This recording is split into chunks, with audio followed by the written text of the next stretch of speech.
now, you're tuned into RBLR, the home of Tampa Bay's Reveler Sports. Hi, everybody. Thank you for listening to your RBLR Rays podcast. I am Ben, and with me filling in for Zach is Eureka this week. How's it going, Eureka? It's always good, man, and a great week. I think I knew it ahead of time that I was going to be on, and the Rays did me a solid by just kicking a lot of butt this week. Oh, yeah. It's everybody's buzzing right now after that win against the Yankees yesterday. That felt really good. Yeah, we were talking off air. It's like it was a 1-run game until it turned into a 9-run game, and I'm just like, let's go. I loved every second of it. It took forever, but I was smiling the whole way down. Oh, yeah. It was amazing. So, overall, pretty solid week. I know the last time we recorded, they had dropped 2 to the Red Sox, and they came out of there with a win, which is nice. They went and swept Miami in a short little 2-game series, and now, like we said, they took the first of 3 at home against the Yankees. So, what is that, like a 4-2? No, 4-1 over their I don't know. Something. They did good this week. They're a lot. Yeah, I mean, well, it was all dubs this week. Since last we talked, which was Sunday, you guys had your last... From Sunday to now, we had nothing but green in the column, and over the last 2 weeks, it's been encouraging, other than, the end of the Red Sox. I mean, the 2 losses against the Red Sox last week were not fun, but they right the ship in the last game of that, and kind of a harbinger of, like, what was going to happen with a little series in Miami, and then starting this massive series against the Yankees and the umpires. So it's pretty good. Yeah, I'm glad you mentioned the umpires. I'm looking forward to that scorecard today, because early on that strike zone was it was moving around a bit, but I think they definitely settled in. And I actually saw some interesting stuff here, kind of on a side note, that umpires, like, statistically, they always have their best performances, like, accuracy wise, later on in the season. So, like, August, September, October. So I think the umpires really just need to get, a bunch of work before they really kind of figure out where the strike zone is. So maybe they could get, like, an extended spring training next year, like have them start in, like, January. Well, we've only played, 130 games, so they're still working on getting into midseason form. They're getting ready. Yeah, they're still getting warmed up, I guess. Okay, that's fine. Yeah. All right. Like, I love your tweets. We're going in on the umpires, but it's unfortunately it's been a thing. I know you're joking about it, about, like, you need it for your agenda, but you're not the only one pointing this out. I mean, it's the now it's the longest streak in a long time. Yeah. That they're currently on. And then that's just consecutive games, and then if you extend that to 20 or 30 games, it's not only are they the most favored team in baseball, but they're the most favored by a pretty good margin. Now, I was trying to dig in the stats. I don't have them right in front of me, but I think the Rays also are favored more than they're not. It's just that when we start looking at this tight race with 30 games left to play, having a team that gets favored in almost, a quarter of the games, or more than 10-15% of the games, when it comes down to a fraction of a margin, which it will for in this division probably, that's something we're going to sit back and go, like, yeah, it's probably a factor, Right, definitely. And, kind of going back to what we said earlier about how the umpires get more accurate as the season goes on, like, that's great. That's usually great for every team. But then why are the Yankees all of a sudden going on this run where they are favored more than other teams? Like, it's 12 consecutive games now. That's the longest streak of the season, and one of the longest since, like, 2017. It's like 25 of their last, like, 30 games they've been favored. 21 of their last 23 home games.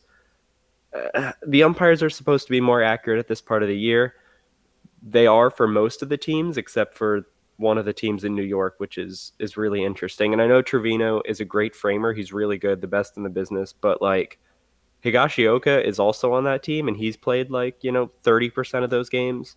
And he's still getting, like, calls that are half a foot off the plate. So I'm really excited to see that scorecard today. And, for the rest of the series, just kind of keeping an eye on the umpire behind the plate. Was there any news and notes you wanted to get into before we get into your big topic?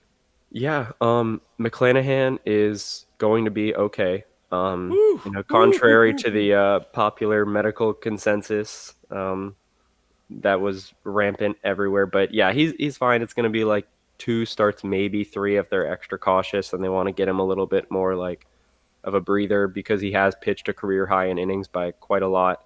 So Yeah. he's going to be fine. It's just some inflammation. Fingers crossed it still goes well, but it really looks like it's going to be a 2, maybe a 3 start kind of thing. And another really cool thing is Glass now could begin his rehab as early as Wednesday. Um, Yeah. like that's not like a typo in my notes there. Like that's real. So I'm excited about that. Again, I think people collectively are just over these injuries. Oh yeah, And for sure. when you have a Cy Young candidate, our all-star starter go down, and then and even that video they showed where in the bullpen, like he's frustrated. He's got his head in his hands, just like not again, or not me, or not this, or he's kind of freaking out in the moment. Which I think collectively just sent us over the edge. We're already just like we're hanging on by a thread, and when it comes to our like legitimate superstar, the guy I know you're on meaningful innings in the playoffs. This is a guy who we're hoping gives us a lot if we have a chance.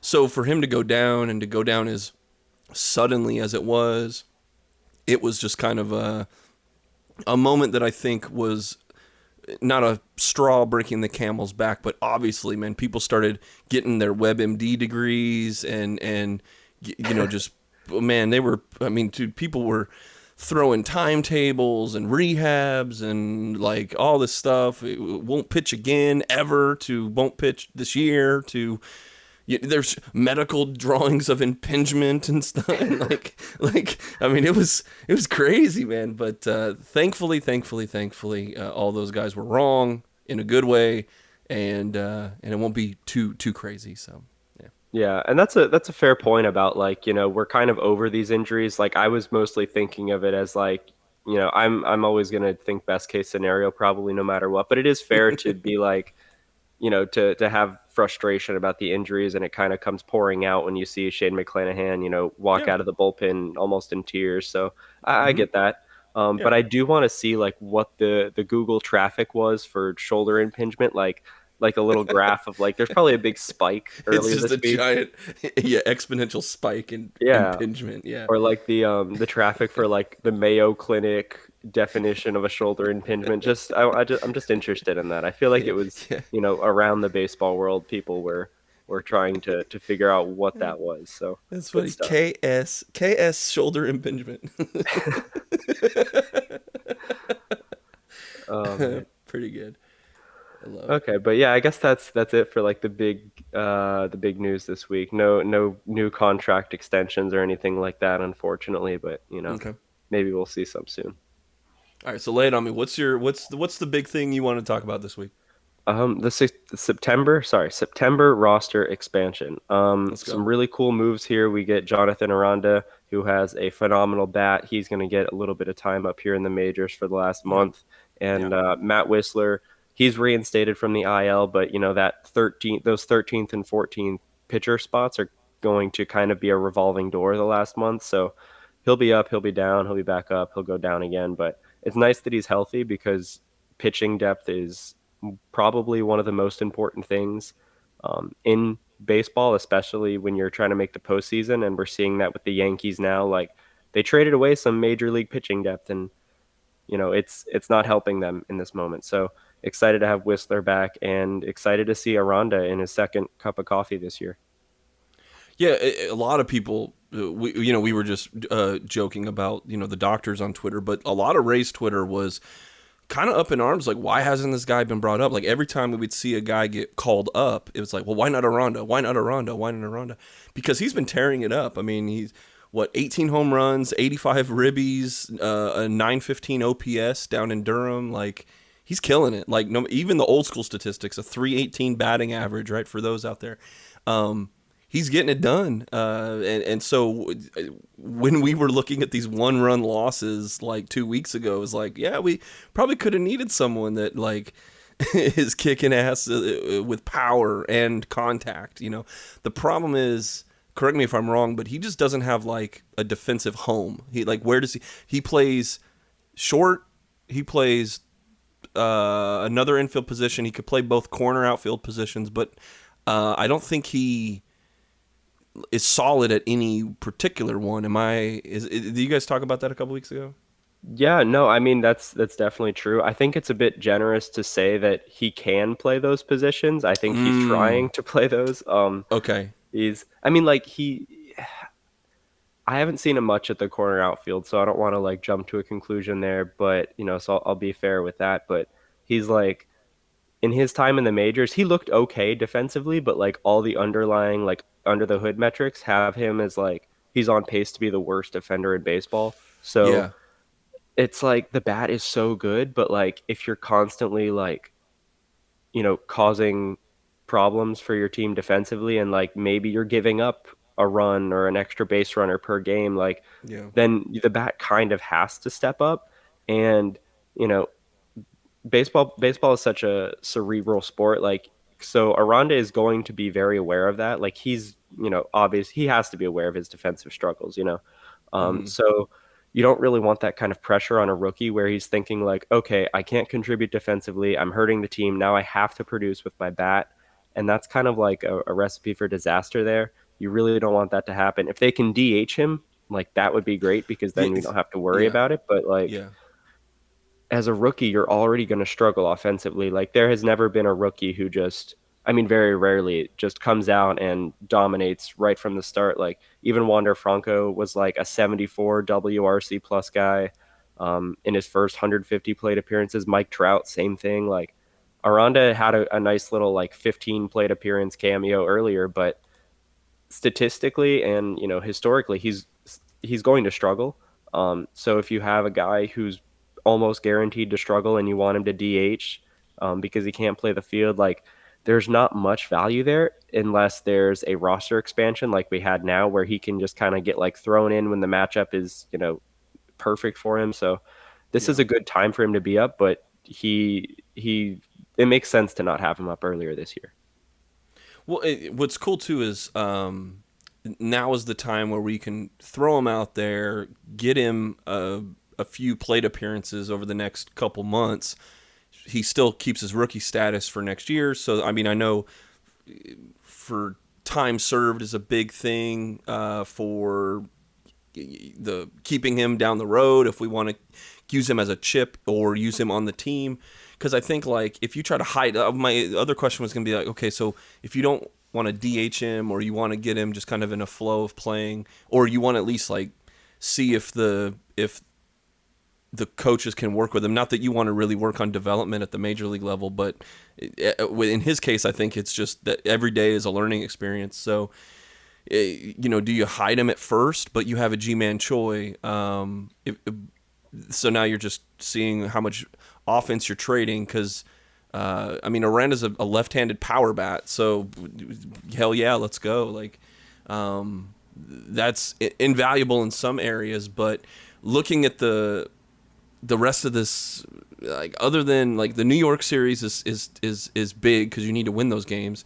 Maybe Toronto, maybe the Cleveland and Houston down the road, but with most of our schedule for the next 2 months is divisional games, which I applaud MLB for doing that. It gives us more drama, but if this kid doesn't come out of the gates swinging, literally, then it's just going to be a fun experiment. We'll keep him up here. We'll do some things. Maybe we find a good defensive home for him. But I think it's good. He's a good use of expanded rosters. But I think he might be one of the first bats that get sent back down, depending on however the pitching depth shakes out. And also like Wander Franco's up and down with rehab right now. So how does he work? And then if you have more defensive people, like I'll just kind of move on a little bit because I think in the next 2 weeks we're going to see Brandon Lau, Roman Quinn kind of, I think, Right. be talked about coming in, which are more defensive than offensive guys. So now if you're cash, you're looking at like, do I need an end of the bullpen guy, or do I want defensive people like, well, I mean, Brandon Lau's got a bat too on him. Do you want these guys instead of a dude who only has one tool, which is hitting for left-handed power? Right. And to be fair to Aranda, like that tool is really, really good, Hell and yeah. Hell it's yeah. it's it's awesome, it's fun, it's exciting. But yeah, like you said, there just isn't really room for him on a regular season or postseason roster. So I Yeah. think this is great for Yeah. him. It's kind of like his Goldilocks zone right now because Yeah. AAA is too easy for him. Being an everyday player in the majors on a 26-man roster, he wouldn't be able to cut it. But Yeah. a 28-man roster, when you can get put in some favorable matchups, that's a pretty good happy medium, and I think he could be successful. But then again, like you said, like we've got all these divisional games. Pretty much every game is going to be high leverage at this point. Like you Yeah. don't want to put a rookie in high leverage right away. It's just not good for their development, and it doesn't match up with like the Rays team philosophy. So it'll be interesting to see how he gets used. But I agree. I think once Quinn, Lau, Wander, once they all start getting healthy and ready to get back on the major league roster, he could be one of the first ones out. And I'm just going to be muting the words Jonathan Aranda on Twitter because I Yeah. don't really want to hear it too much because we can see it coming. Like if you're looking at what he's able to do and the fit he has on the roster, you'll see that okay, he's probably not going to stick around if everybody is healthy. Well, and then once one guy, like let's say Brandon Lau, goes into a little bit of a slump, it'll be like, see, Yep. we we could have had a Ronda here, not, and you're discounting possibly how many outs he's giving up. Yeah.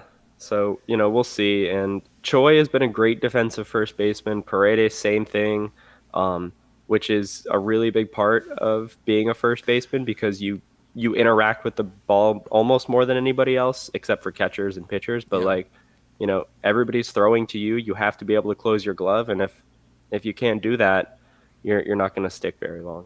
Well, I think we'll talk about him a little bit more, but I think the emergence of Isak Paredes probably added more time to the timetable in a good way for the Rays, because I don't think the Rays want Aranda up at the major league level, for all the reasons that we've just discussed. But like, we've just seen guys like Ramirez, Paredes, guys Jose Siri, in different ways, guys that we've brought in recently that have just like, I think, been better than advertised. Oh yeah, it's been amazing to see Paredes and Siri and like you said Ramirez, like they're contributing. They have these really unique skill sets, and the Rays are capitalizing on that. Yeah. And it's really cool to see how they really don't teach many new skills. It seems like No. they're I just don't think kind so. of like fitting the pieces in the best they can, and it's really cool. I love it. It's fun to watch. Well, to get back onto expanded rosters, I mean, because this goes into a roster crunch that we've been sort of like looking at as like a dark rain cloud. It's like, hey, it's good we're going to get these guys back, but towards the end of the month, unfortunately, guys like Aranda or even Quinn are going to be on a rotating door, because would you rather have Quinn and Aranda, or would you want Ryan Thompson, Nick Anderson, Josh Fleming, McClanahan, in, like, I think the earliest he can come back is in 15 days. Well, I mean, he's on an injured list, but even if even some of these guys that get injured and they option them, the earliest they can come back is, like, I think Thompson got optioned. He can't come back until the 11th, I believe, is the earliest he can come back, because he has to wait 15 days after being Right. optioned. So you got a lot of these guys that are, like you said, a revolving door. But where do you think, like, other than you've talked a lot about the injury list and using that as a tool. Is there any other tool you think they might use to kind of be able to use all the leverage they can, because they're going to need every single arm in the next 20, 30 days. Right. I think we will see that. Like they're gonna keep using that injured list. We might see like a left calf soreness for, Corey Kluber or something like, Mm-hmm. these injuries that aren't real. But it's kind of, I mean, I don't want to say it's a good thing, but because it's really not like in the grand scheme of things, but like they're going to go up to Toronto for a little bit, and there are Mm-hmm. going to be some more guys that can't take the trip up there. So in a way, it's going to be helpful in getting some fresh arms in there to kind of limit innings. Like I said, it's not the best thing in the world, but it will kind of help this team in the short term. Yeah. And when they do that roster maneuver with the Toronto stuff, they can actually bring in guys who are not on the 40 man and then not have to DFA them. So we saw that with Javi Guerra. We saw that with Christopher Agondo earlier this year. So that helps too. Like there are some options. So I think That's they're exactly going right. to have to get creative with the roster management, but it's going to be interesting. And come playoff time when they do have to crunch the roster back down to 26 guys and you've got, 30, 35 players that could realistically see them bringing, it's going to come down to the hot hand. Like, I really don't like ERA.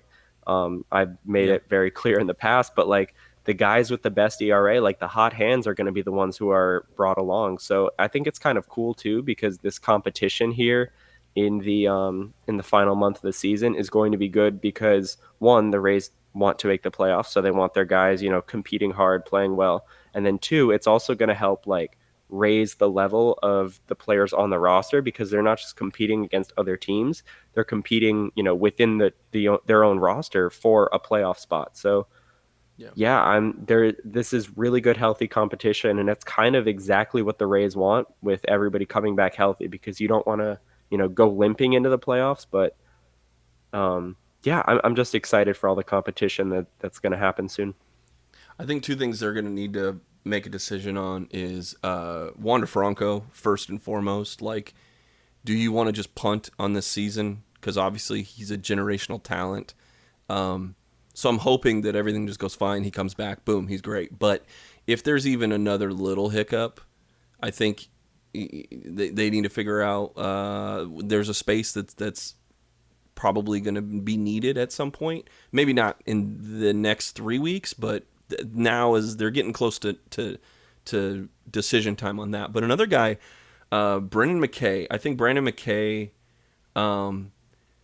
If they throw him on the 60-day IL just to free up a 40-man spot, if he's not going to be here anyway, if he's not going to be on the team, I think they need to do something to get him off the 40-man so they can put some guys in. Because Shane Boz, Fire Rising, Glasnow, maybe, right? Maybe. Yeah. There's the guys that are on the 60 right now that would need to come back and be on that 40-man spot.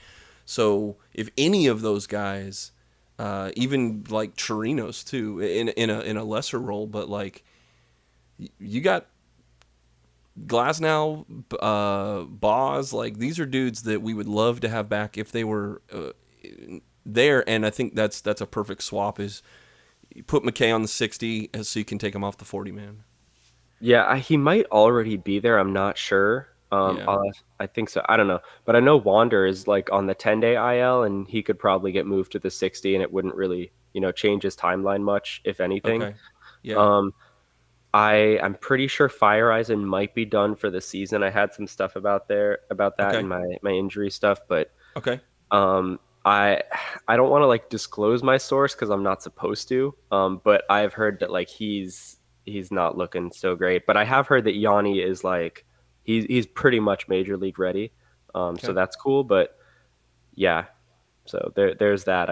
Yeah, a little sad, but it's okay. He had a good start to the season, Fire Eisen.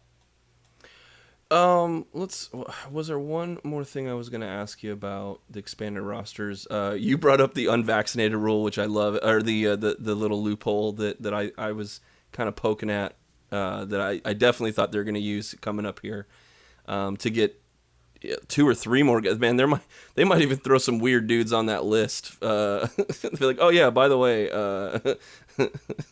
Yeah. Renee Pinto, yeah, didn't get that jab or whatever. Like Yeah. so just to come up with weird reasons to put people on there. I'm just pulling a name out of nowhere, but like, Right. No, I know what you mean. say just putting some dude on there, like, oh yeah, let's see. No, I think that's about it. Is there a name that we haven't talked about that for some reason escaped our memories that we need to be thinking like we'll be on this? There'll be another advantage. Like say maybe what's some other names?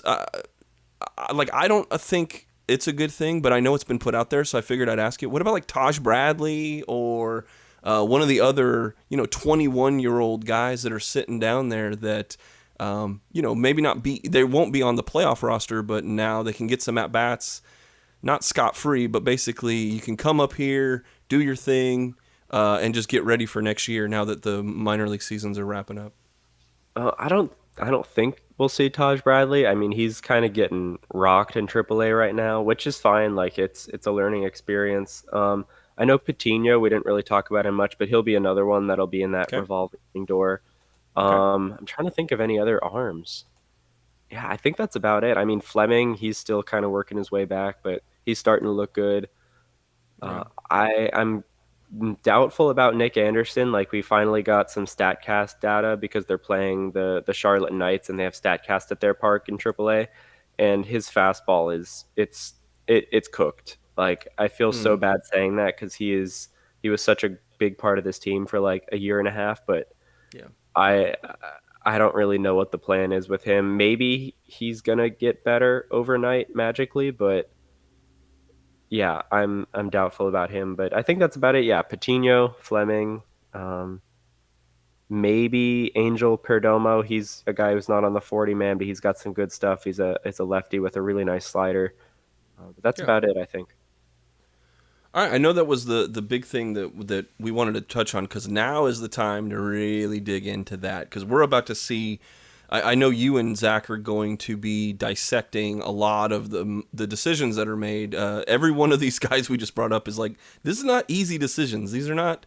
It'll be a revolving door, but if it works, he'll be a genius. If it doesn't work, it's like, well, why didn't you take the other guy that was right there? Right. There's no winning situation unless you win the division, I guess, right? But my little thing I wanted to touch on a little bit, or at least ask you about, was Jose Siri. He's been here for about a month, I think almost exactly a month. It's been a couple days over when we acquired him, but I know you guys talked a lot about his speed and definitely his, but I think he's come out as amazing defender. I mean, we look at outs above average. I mean, he's one of the top. He's the one of the top outfielders in the game already. He's got 10 outs above average, and it kind of to me seems like he's everything we loved about Brett Phillips, except now he's also doing really well at the plate. At least recently in this last month, right? Just looking at some stats just over the last week that we looked at him, I think he had a breakout week. He sits here. He did knock a homer, but he's sitting at 300 weighted runs created plus. I mean, it is hot, and it's only 13 plate appearances, but he's getting a little bit of walks. He's getting a little bit of. He's not striking out a lot, and he's putting the ball in play, and he's doing it as well with doing an amazing job in center field. So what were your kind of thoughts on Jose Siri? I know we expected him to be, good defensively, but how have you seen him at the plate? He is better than advertised. Like, Okay. I thought we were going to get maybe a league average hitter with consistent playing time, but which like we've kind of gotten. I think he's around like the 100 WRC plus mark since he's joined the Rays, but really like he's got the potential for so much more than that. But like you said, the defense, he could be the best defensive player in the league right now. Mm. It's crazy. He's got 100 percentile sprint speed. His jumps are elite. His routes are like perfect. he's honestly a better defender than Brett Phillips. Like once you get in like the top 10, top 5 defender kind of range, like there isn't much that separates them, so it is close, but he's probably the best defender. He's one of the best base runners. And now what we've seen at the plate, he almost hits for the cycle in Miami, and Miami has a pretty good pitching staff. Like, 1 through 5 in their rotation are solid. Their bullpen is pretty deep too. So it's not like, we're playing the Royals and he went off. Like he went off against a pretty good team. He did have that really cool home run on the juiced ball game against Boston on the Apple TV or whatever. So, take that one with a grain of salt, but he's still like, he's got some power. Like, I really think he's kind of like a Byron Buxton type, but like a better Okay. defender. So I'm excited about him. He really just needs consistent playing time. And I know Chad Mottola is a really hands off, kind of coach. So, the hitting is going to come around eventually. He's Chad Mottola is more of a facilitator, so he's going to let like Manuel Margot, Yandy Diaz like kind of take the lead on being a leader in terms of like what they're doing in the batting cages. So it's going to take a while, but it's going to be such a meaningful experience for Jose Siri that like because I know it as a teacher, like I can, talk a kid's ear off, tell them exactly what to do, and they are not going to listen half the time. But if one of their friends tells them what to do and they can explain it in a way that makes sense to them, Right. it's a whole nother story. So Jose Siri is going to continue to get better. I'm excited about him, but it's going to be a slow process because it's going to be a meaningful process. So I'm really excited about his bat. Did you get a chance to look up a weird stat that was kind of running around? Because you were joking about, every time Siri gets on base, like it gets converted. Yeah. Part of that's his speed. I mean, his base running he's aggressive, and like all the things that people laugh about Randy Rosarena, like Siri's doing it and he's being like successful, like really successful. Yeah. Did you get a chance? I don't know if you got a chance to look that up. I was trying to see. It'd be a little bit of pen and paper work to see like every time he gets on base, someone's driving him in. No, yeah, I did. As soon as Fangraphs like updated their stuff at like 7 this morning, I Yeah, immediately like got my spreadsheet because I've got a spreadsheet for that stuff. of And course. so I was surprised that I nailed it, but he's literally at 65% for his career. He scores a run when reaching base. Like that's crazy. I literally Yeah, just guessed 65 yesterday because I'm like, well, last time I checked, he was at 55 and he's been better. So with the Rays, he's at like 84%, which is insane. It's unsustainable and it's a really small sample size, but like yeah, for his career, um, he's at 65%. That's 280 something plate appearances. Like that's not a mistake. Like, and the next yeah, closest is this is crazy. It's at 55.8%. So he is that much better than the next closest guy that like the gap between Jose Siri and the next best like I guess scoring percentage, if that's what we want to call this. So hmm, that 10% gap between first and second is greater than the gap between second and 24th. So like the wow, separation he gets in this stat that I just kind of made up and found is crazy. And I know that some of it has to do with like who's batting behind him because he's batting sure. ninth a lot. You get Yandy Diaz, Brandon Lau, Harold Ramirez. Like you got these guys coming up behind him, but like that there's still like something there that he's doing Yeah, to whether it's his speed or whether he's like getting inside the pitcher's head. Like there's yep. something that we can't quantify yet, but he's doing it, whatever it is.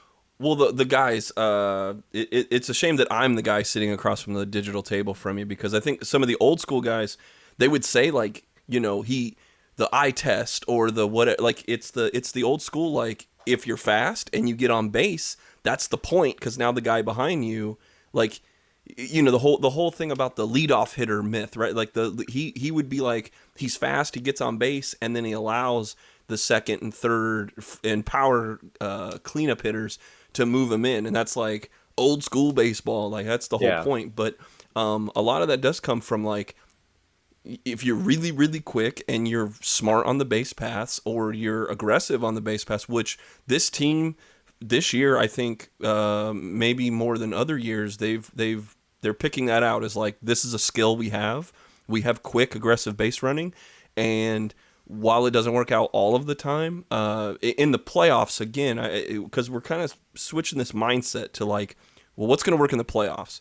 And so while a lot of if we look at a lot of deeper analytics, we want big sample sizes. Well, in the playoffs, it's all about small sample sizes. It's in the moment. What are you doing? And speed and like fast twitch motions and things like that. That can create things that aren't necessarily repeatable over time, but for Siri, he's having a wonderful time since coming to the Rays. Like this month that he's had, he's shown that either he's really, really lucky right now with the guys that are batting him around, or like you're saying, maybe there is something about in the whole, this intangible thing that he has, whether it's smarts, whether it's speed, whether it's you're freaking out the pitchers, you're making the defense do some things.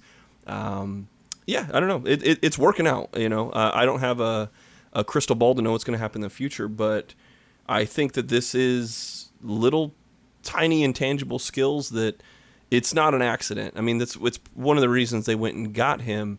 It's kind of like, I think it's unexpected his bat is so good right now, and I don't know if the regression is gonna bring him back down to like a true 8th or 9th hitter, but if he's a dude that could be hitting like he's 6th or 2nd in the lineup, and we could stash him down in 7th or put him in that 9th spot to be like a pseudo leadoff role for a Yandy and a Rosarena at the top of the lineup, I think that bodes well for now and in the playoffs. Oh yeah, definitely. Like we haven't seen like the full potential of Jose Siri yet, so that's probably what's most exciting is he's this good, and he's not finished yet. So really cool stuff from him. Great topic though. Good choice. Thanks, man. Don't forget to buy a shirt. We've got all of our cool stuff at shop.rblrsports.com. You know the website. You listen to it. You go there every week. You have it saved in your bookmarks. So if it's not in your bookmarks, just go to your recent history because it's probably there. I know you're looking at it all the time. Just give in to the impulse. Buy a shirt.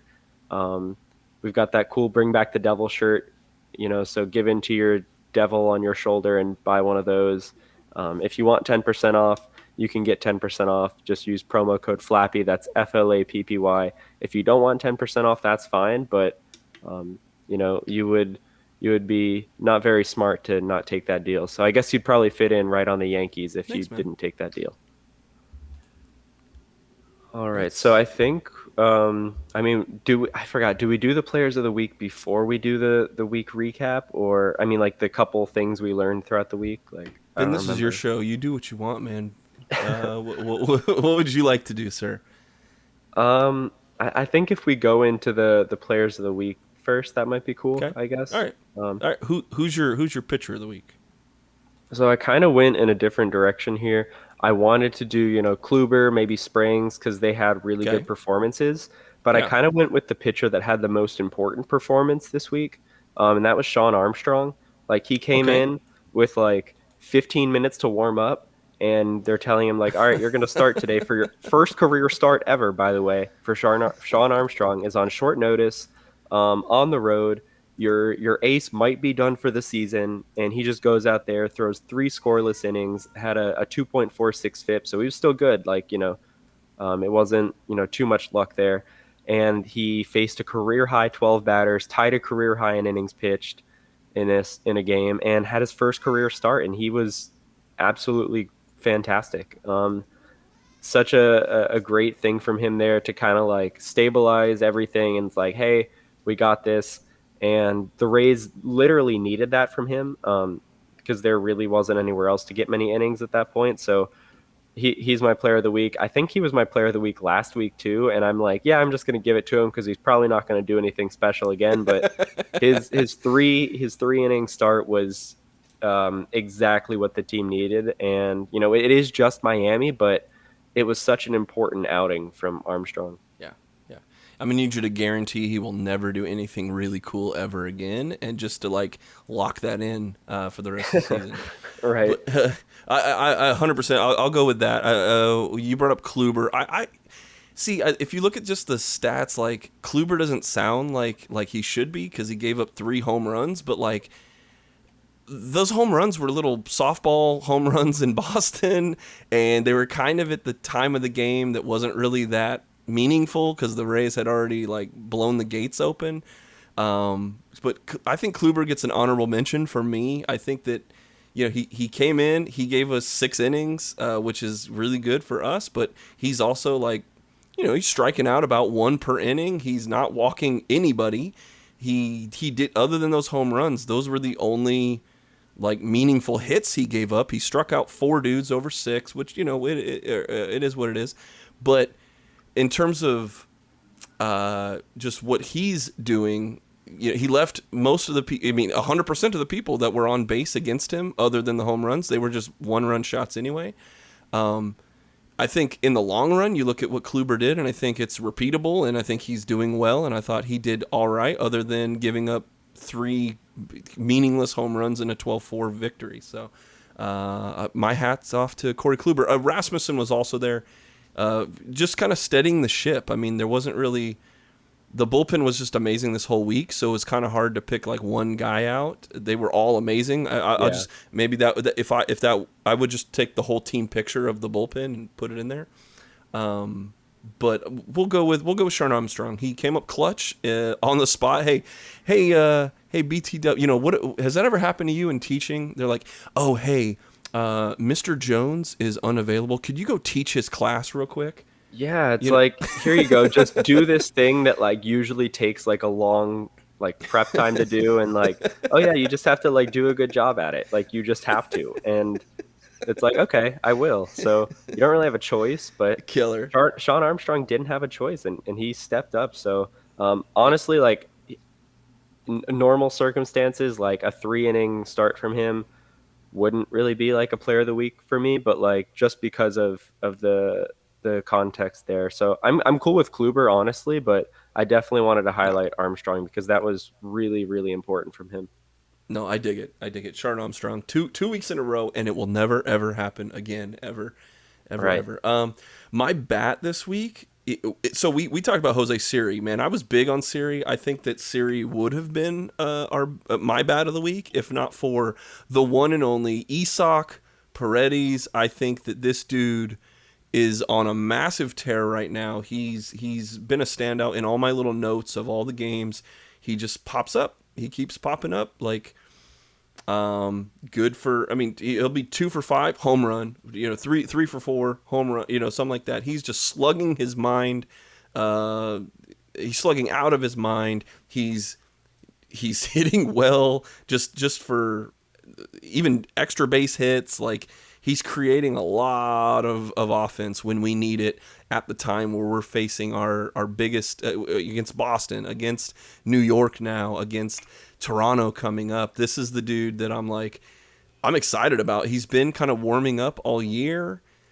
He was one of the guys performing when everyone else wasn't. And, we've been making little jokes and memes and stuff, and it's been amazing. But Isak is hot, bro. Yeah, he's been incredible. And when he's not hitting home runs and extra base hits, he just takes his walks. He had like a 30% walk rate this week. Him and Randy were like my two I couldn't decide between bats of the week. So I'm cool with Isak. But Diaz is in there too, man. yeah, it's like everybody's good. This is too hard. It's yeah. Can more people suck so we have a clear cut bat of the week? Well, this was just a great week overall statistically, but yeah, man, I think Isak was in a week of. I mean, dude, look, like Ramirez did great. Peralta, we haven't even talked about Peralta. I think Peralta did good. Yeah. Yandy was phenomenal, but that's kind of been par for the course. Randy is raking as usual. Siri was kind of popped his head up unexpectedly. But Isak has just been killing it for an extended period of time, and this week was probably his best week in a long time. So, Yeah, it's really cool. Like I know Isak was a little cold for a while. I mean, not like cold. He just wasn't hitting home runs in bunches like he did earlier this year. But sure. when he starts to hit them, like he's not gonna stop until like they walk him like 50% of the time because he's gonna keep doing it. And for some reason, they keep pitching him up and in, even though that's like his favorite spot. He just missed a home run yesterday, like not distance wise, but like he was like 1/100th of a second out in front of the ball. or he would have had another home run yesterday. So yeah, he's locked in, and if he wasn't, a little banged up from, I think he took like a ground ball off the leg that kind of kept him out of the one of the games or both in Miami. He probably would have had a couple more home runs. Like he is seeing the ball. It looks like a beach ball right now to him. So Yeah. he's been amazing, and I really hope he keeps that up for like another 2 or 3 weeks. Love it, man. Well, I guess the last thing to do is maybe just get into any notes about the series that we had this week. We brought up some good points, though, man. We talked a lot about Siri was my topic, expanded rosters, which is more of a now and in the next few weeks to look at. But what was some big things? I mean, I guess the first game we played the Red Sox and we kind of exercised the demons. It's the only 2 losses we've had in almost 2 weeks now. So we come back and the Green Monster is just like, we decided to bang it with home runs on the top of it. We decided to bang it with 3 doubles from Randy Arozarena. We just decided, you know what, if they're not going to tear it down, we're just going to have to do the demolition ourselves. Right. Yeah, I mean, it sucked a little bit in those first couple games, but like Boston had some insane batting average on balls in play luck, and I'm starting to learn that like it's kind of a skill. Like it's a bit of a hot take right now in in the baseball world that like Okay. BABIP can be a skill, but like when an entire team is hitting like, almost 500 on batting average on balls in play, like that's not a skill, that's luck. So it really sucked in those first couple games, but yeah, they came out swinging in that final one and they were destroying the baseball, and they really kind of just did what the Red Sox were doing, where they just hit the ball off the green monster and then take your single, take your double, maybe the ball goes over and you get a home run. Like it feels like a cheat code to have that thing in a ballpark. It's weird. I'm surprised that more, like, out of the new stadiums, they haven't built like just weird obstacles. Like other than like putting dumb things in center field or something like that. We've seen like a hill in the middle of center field, but like, why isn't there like a right field green monster or something like with big advertising on it? Like there's nothing is that was a building out of necessity because it's just like you couldn't expand the street that you were on when you built it in like the early 1900s. Right. But like, why haven't we innovated like just weird obstacles to make like just a little bit more uniqueness in baseball? Like where's my polo grounds? Just like 900-foot center field, like just cavern. Like it's Yeah, like NCAA. What was that NCAA baseball? You could like make a baseball field with like 90-foot high walls and like 10-foot little walls over in right field. And we need quicksand or something out there, like in like left center field at the Trop, just like bunch of quicksand in that like little corner where it's like 430 feet. Like nobody's gonna hit a home run there too often, so just put some quicksand out there and make it interesting. it's just a portal in between left center field. Yeah. Um, I love it. Well, Corey Kluber. This was the Corey Kluber game. I thought he did fine. 6 innings pitched, 3 runs, 8 hits, which it's a lot over 6, I guess. But struck out 4, just did all right. But it didn't matter. The offense was so good. But the one thing I did want to, before we move on, because I think it's the only time it happened this week, Bethancourt pitched again, and I am unironically asking you, Ben. I mean, realistically, Bethancourt, they've used him a few times. I don't know if it was just, hey, we're up by 10 runs, let's go. But, like, is this a skill that they're going to rely upon? Maybe not in a high leverage situation at all, but so that you're not using any of these guys at the end of the, rotating on the, even with expanded rosters. I mean, even having 14 pitchers on the roster, like, here's a guy you can throw out there. Who cares if he wins or loses? I mean, it's kind of nice to have that. Like he's a really high upside, like blowout arm. Like if Yeah. the game, not like he's blowing out his arm, but like if the game's a blowout in either Yeah. direction, like Yeah. maybe in like a 17 inning game in the postseason, like he gets thrown in at the end, like, hey, the Yeah. game is still going on. Like they're putting in their position player. We're going to put in ours. Like he's probably the best position player that could pitch. I know Marwin Gonzalez was pretty decent for the Yankees yesterday. Like that was kind of cool. I like his mechanics there. Just like Yeah. he had his back to home plate and then he turns and throws home. I think that's kind of cool. But Bethancourt doesn't really need to rely on that deception because he's just got a crazy good arm. So yeah, I mean, I don't know if he'll do anything like, regular season that could be meaningful. Maybe next year, maybe they groom him for like I don't know, just teach him like a splitter or something just to give him like a little bit more, like more of a tool, more tools, I guess. I don't know. But Yeah. yeah, I mean, I like what he does, and I think it's a very niche role, but he's really good at it, so that's kind of cool. Let's see. What was? Oh, the Marlins game. So we had an off day for the first time. We had an off day. It was like, Yeah, no.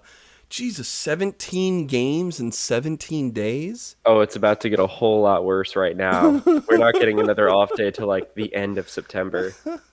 But well, they had some fun on an off day. Then they had some fun in the Miami sun. Well, the sun coming through the windows anyway. This was the pin having to combine with the Shane McClanahan scratch. But dude, we talked about Sharon Armstrong, so he's our arm of the week. But I gotta ask you about Clevenger, man. He came in, pitched an inning, but what were your thoughts on Clevenger? This was our first look at him, right? He got 2 innings in one of the games in Boston, Okay, so okay, he had some really cool stuff. But I know he had like a couple like singles that scored some runs or whatever, or maybe just one run in Miami. I don't remember exactly, yeah. but his stuff is insane. Like he tunnels probably better than anybody else in the bullpen right now. I think Rasmussen probably tunnels the best among the starters, but you don't know what he's going to throw until the ball is like 15, 20 feet away from you as a batter. So like, he hides the ball well, first of all, so they can't even pick up the spin. Then when they do pick up the spin, they don't know what it is. He's got good stuff, but like his deception and his delivery is like really what puts him over the top. So I don't think he's ever going to grade like elite on any kind of like pitching or pitch evaluation stuff or whatever. But Hmm. he's probably like in terms of like pure talent, it's probably Fairbanks, Adam, and then Clevenger in that bullpen. Like, it's he's really good.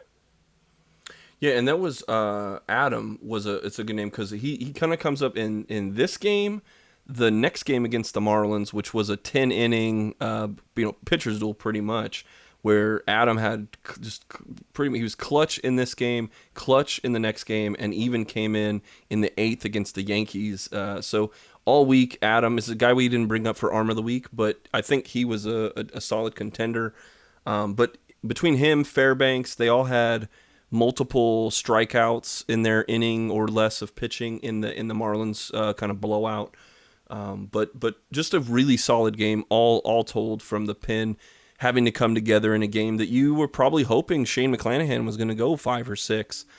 Where you might be able to rest a Fairbanks or an Adam, but they were able to come in and get the job done. Yeah, it sucks that he went down because he's really like a guaranteed 5, 6, Yeah, maybe 7 innings every time yeah, he's out there. But yeah, yeah, that bullpen did great, and those off days, like at the beginning and end of the Miami series, really did help because they were allowed to be aggressive with their bullpen. yeah. Um, so it worked out, and now we've got roster expansion, so everything's a little bit, you know, easier to manage in that respect. And they do have a really long stretch of games here. I think they're about to play like 20 straight, I want to say, in September here, so that's a lot. But they've got a 28-man roster now, so it's more manageable. So it's not too bad. It was kind of the same. The offense wasn't as spectacular in the next game against the Marlins, but Rasmussen was able to give us 6 innings. I think he did a good job. 4 hits on the whole day over 6, and one of them, the only run he gave up was a solo home run. But he struck out 4 over 6. But it was, again, Fairbanks, Poche coming in the 7th and 8th, Adam with a clutch 9th inning, and then Jalen Beeks makes the save in extra innings. In this game, I think the story was Manuel Margot. He had a he. I got to ask you about the bunt. I know they're shifting really hard on Margot, but like he bunted right to the first baseman that was over there. What was the thinking process, and why should the bunt be abolished forever in baseball?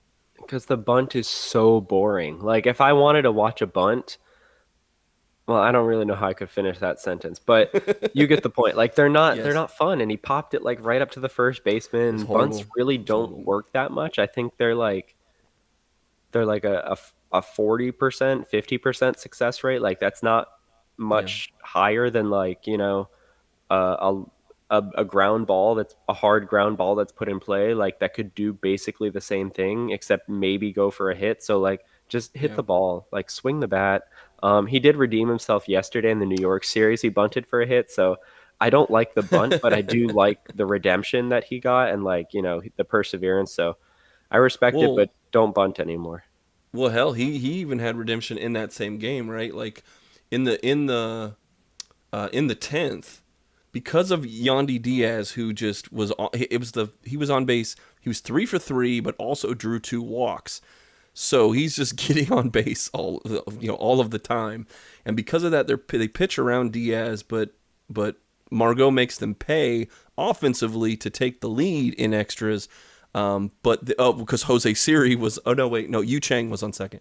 So Chang scores off of an RBI single, and then in the bottom of the 10th, there's a deep fly ball, and it wasn't going to be a home run, but Margot had to make a really good play, crashing into the wall to make the catch.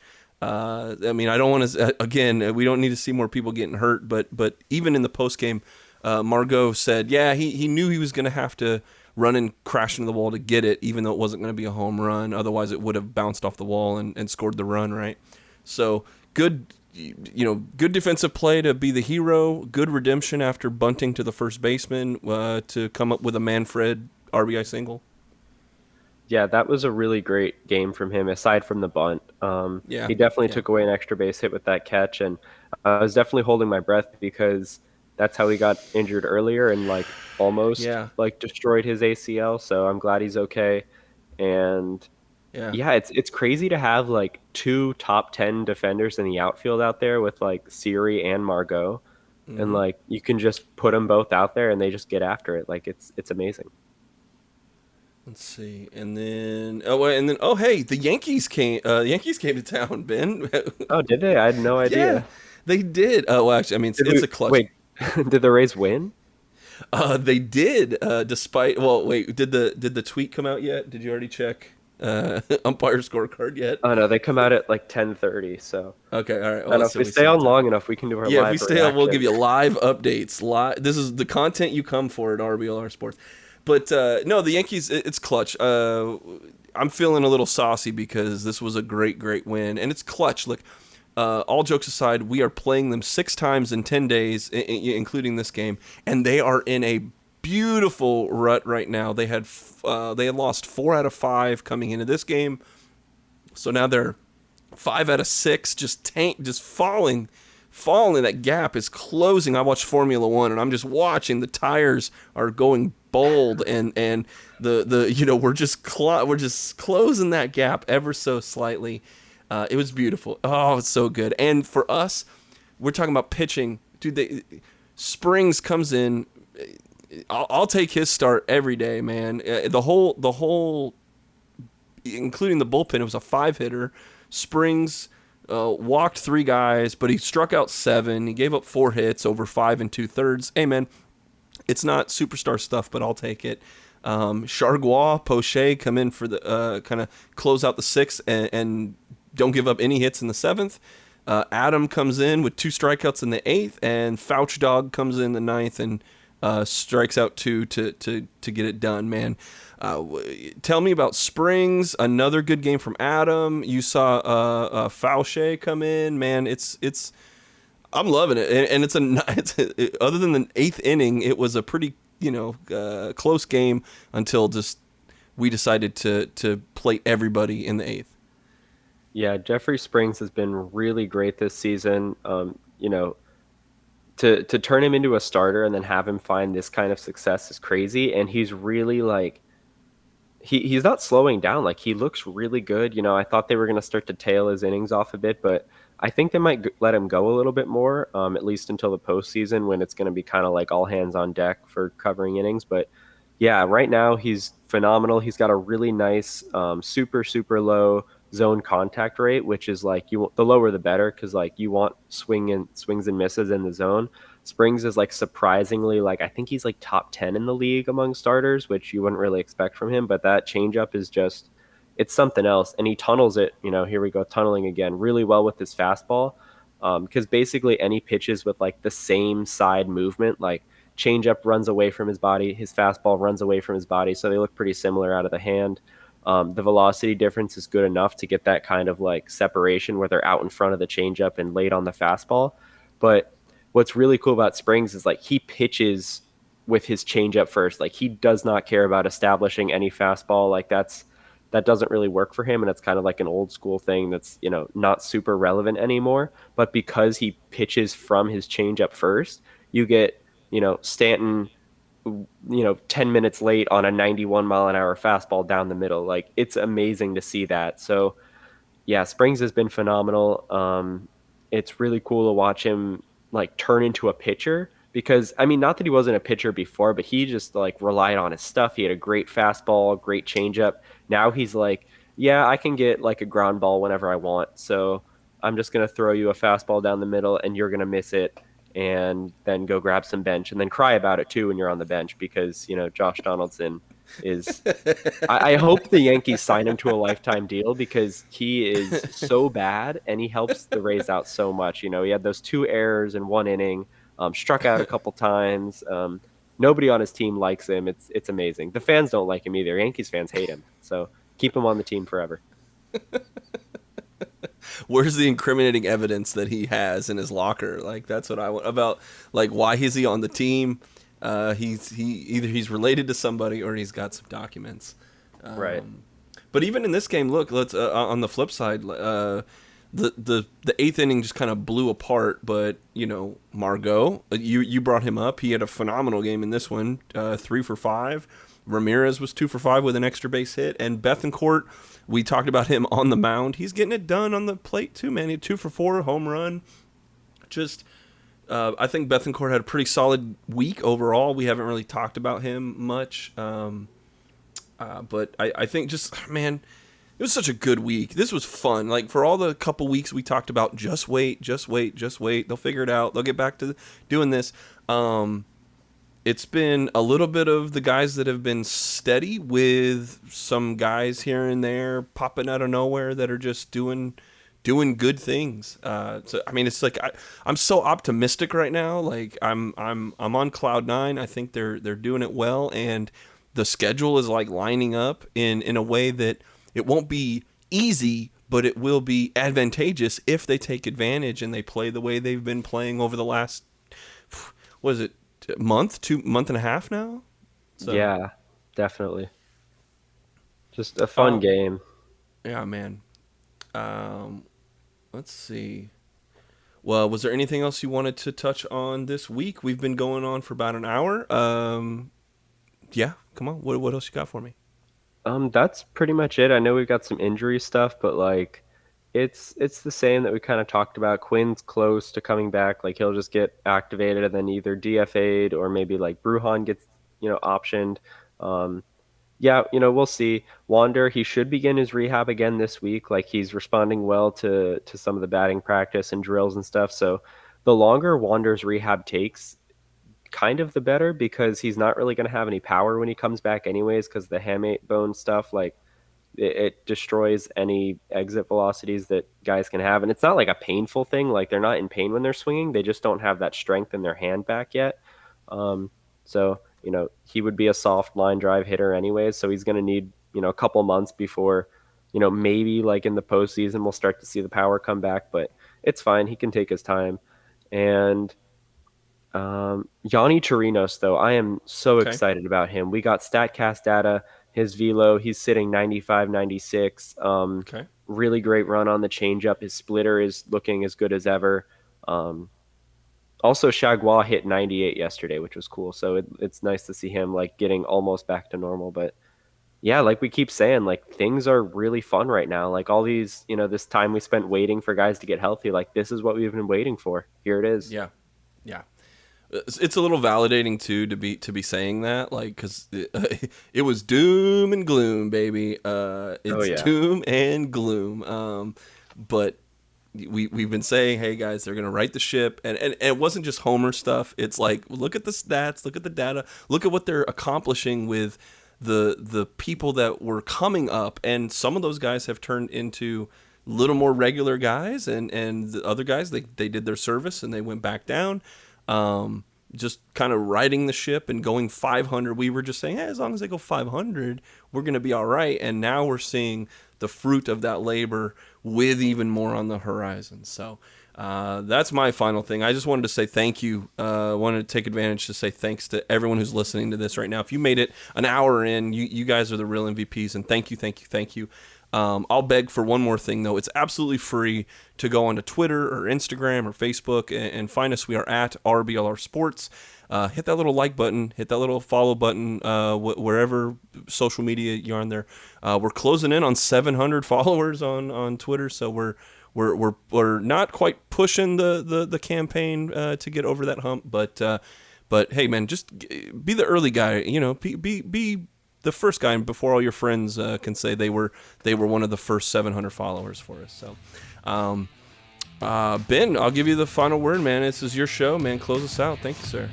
Yeah, thank you everybody for listening. Gonna go for that sweep this weekend against the Yankees, and it would feel really, really good because they're really, really bad. So can't wait to see them miss the playoffs. Go Rays.